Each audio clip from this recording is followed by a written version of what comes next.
மயிலாடுதுறை மாவட்டம் தரங்கம்பாடி வட்டம் செம்பனார்கோவிலை அடுத்த பரசலூர் ஊராட்சிக்குட்பட்ட மகாராஜபுரம் அருகே அமைந்துள்ள நாகாத்தம்மன் ஆலயத்தில் முதல் கும்பாபிஷேகம் தொடங்கி 3 ஆண்டுகள் நிறைவடைந்து 4ஆம் ஆண்டு துவங்குவதையொட்டி இன்று சிறப்பு யாகங்களோடு சிறப்பு வழிபாடு நடைபெற்றது.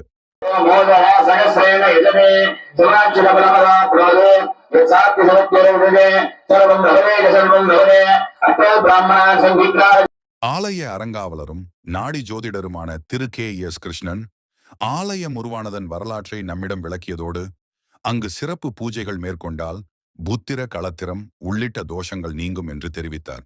அருள்மிகு ஸ்ரீ நாகத்தம்மன் சன்னதியிலிருந்து இன்னைக்கு நான் உங்கள்கிட்ட பேசுறேன்.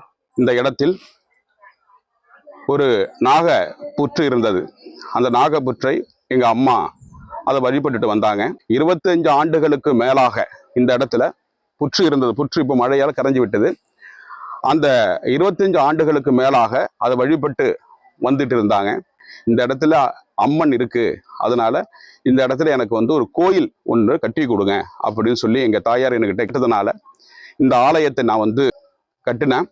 ராவுகால பரிகார பூஜை என்பது நீங்க செய்வதனால விவாக தோஷம், உத்தர தோஷம், கலத்திர தோஷம், குடும்ப தோஷம், இது போன்ற சர்ப்பதோஷம் நிவாரணம் என்பதும் இந்த அம்மனுக்கு செய்யக்கூடிய ராவுகால பரிகாரத்தினால் கிடைக்குதுங்க.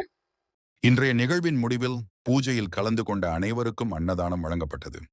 அன்னதானத்தை வழங்கும் நிகழ்வை ஆலய அரங்காவலர் திரு K.S. கிருஷ்ணன் துவங்கி வைத்தார்.